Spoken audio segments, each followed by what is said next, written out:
Welcome student. In last lecture I already discussed some numerical problem on the topic angular velocity, angular acceleration of the connecting rod. Okay. Now I am going to discuss the new topic piston effort on the reciprocating part and torque calculation on reciprocating part. So the topic name is forces on the reciprocating parts of an engine. Here we neglecting the weight of the connecting rod. We didn't consider the weight of the connecting rod. Okay, this is a long derivation. So I am making two parts of this video because this derivation is very important. Without this, we can't handle any numerical problem. This is a very important topic from this unit. Actually, on-road topic also depends upon this derivation. So let us now discuss. We already know that in a slider crank mechanism, there are the various forces acting. There are the various forces acting in, in reciprocating parts of a horizontal engine, like piston effort and bearing, piston effort and force along the connecting rod and the thrust on the side of the cylinder walls, crank pin effort and thrust on crankshaft bearing, crank effort. In other words, we can say turning moment or torque on the crankshaft. Okay, so one by one, I am going to discuss. First of all, I am showing you the systematic diagram for this.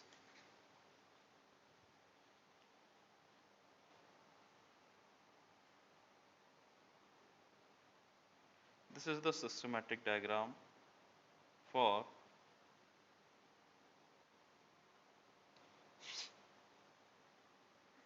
force analysis in reciprocating engine mechanism. Okay, now here we already know that OC is the crank, PC is our connecting rod, and P point indicate our piston.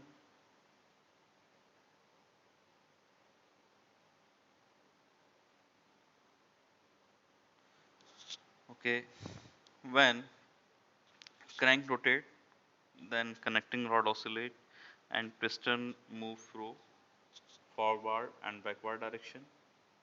Okay, so now I am going to discuss other parts like force along the connecting rod, thrust on the side of the cylinder wall, component of the FQ perpendicular and along the crank. Okay, so let us consider the weight of the reciprocating parts is WR, capital WR. Okay, and mass of the reciprocating part is capital MR, which is shows in this figure. This is the WR.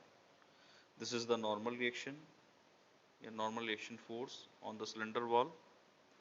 Okay, otherwise we can say thrust on the side of the cylinder wall. FP is piston effort in this direction. Okay, theta is the crank angle. This one crank angle. Phi is the inclination between connecting rod and the line of stroke PO. Okay, we already know that and linear acceleration for the reciprocating parts is r omega square cos theta plus cos 2 theta upon n in bracket. Okay, now I'm going to discuss some angles. I already discussed this angle is theta, and this one angle is total angle is 90. Okay, then inner angle is 90 minus theta.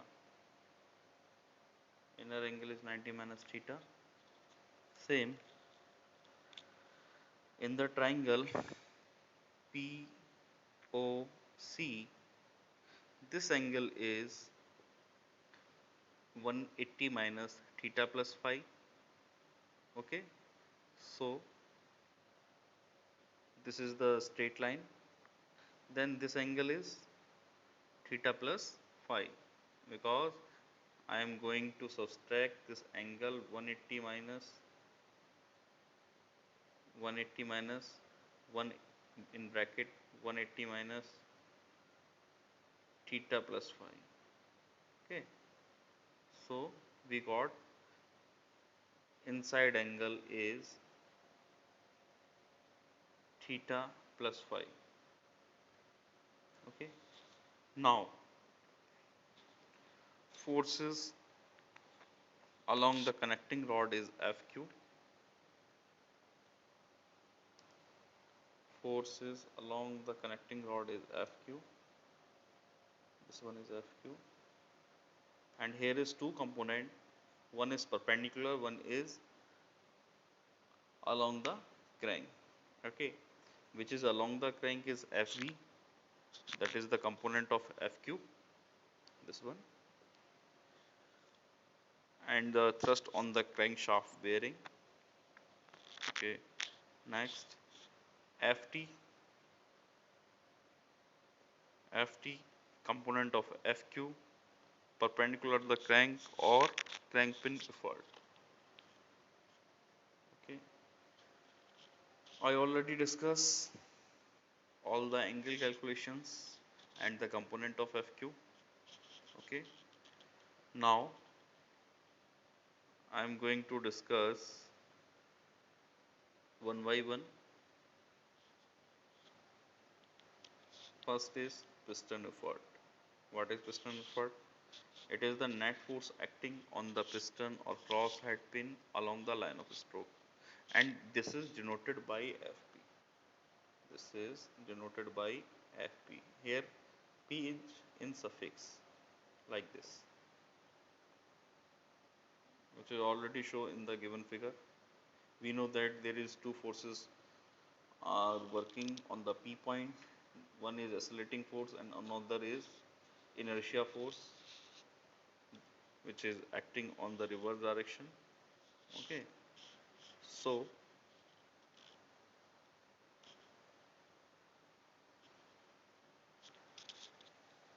now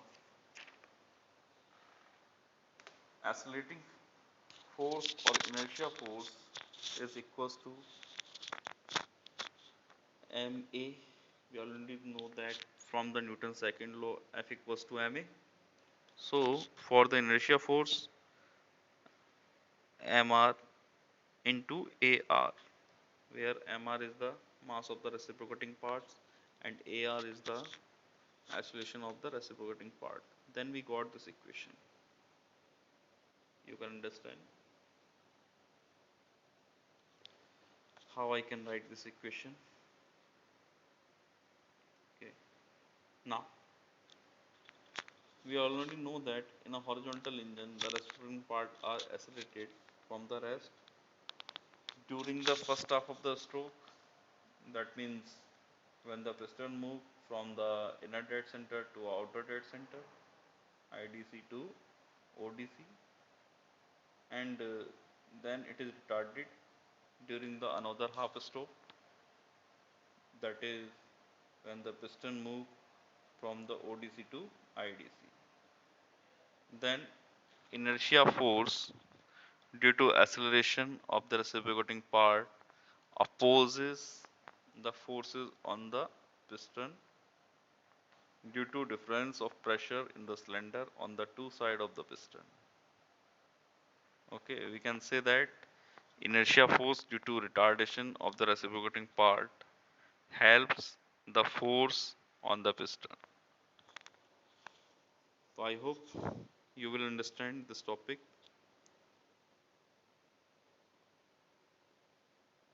If you have any issue, then you can ask me again. Okay. Now I'm going to calculate piston effort. What is piston effort? Piston effort equals to net load on the piston and plus minus inertia force.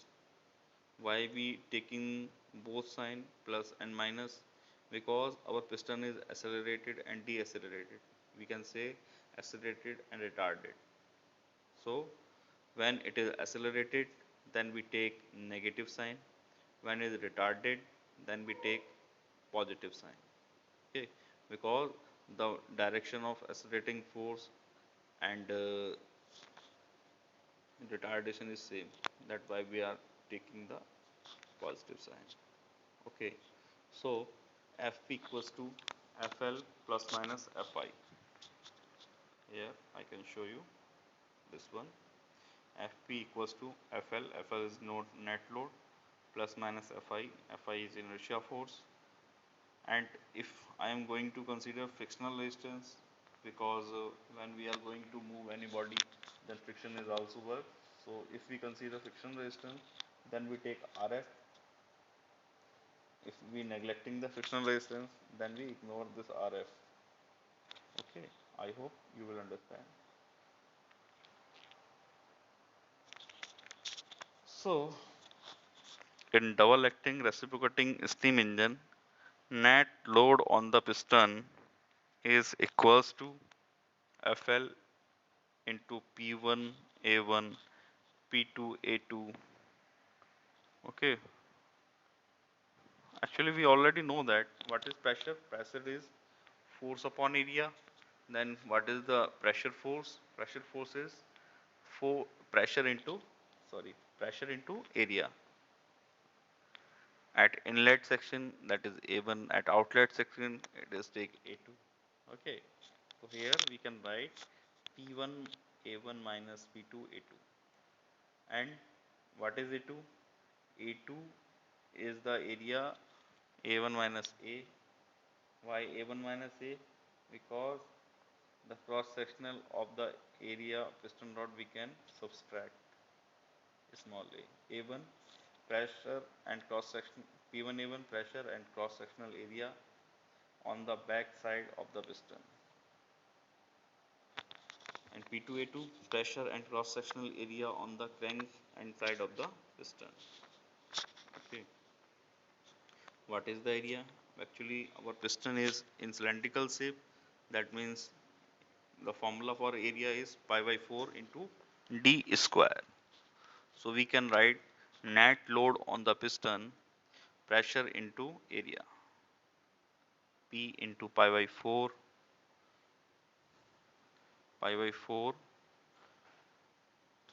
into d square.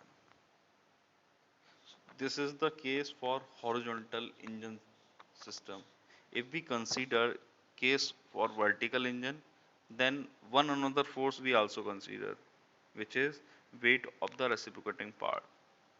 Okay, in the case of vertical engine, the weight of the reciprocating part assists the piston effort during the downward stroke, because here the piston move TDC to BDC, top dead center to bottom dead center, and opposes during the upward stroke of the piston. That is when the piston moves from the bottom dead center to the top dead center. So piston effort is Fp equals to Fl plus minus Fi plus minus Wr. Why we chosen Wr? Because sometime piston move TDC to BDC and sometime BDC to TDC, and minus Rf if we considering the frictional resistance. So I hope all of you understand this topic. Okay, I hope everybody understand how we can analyze the forces on the reciprocating parts.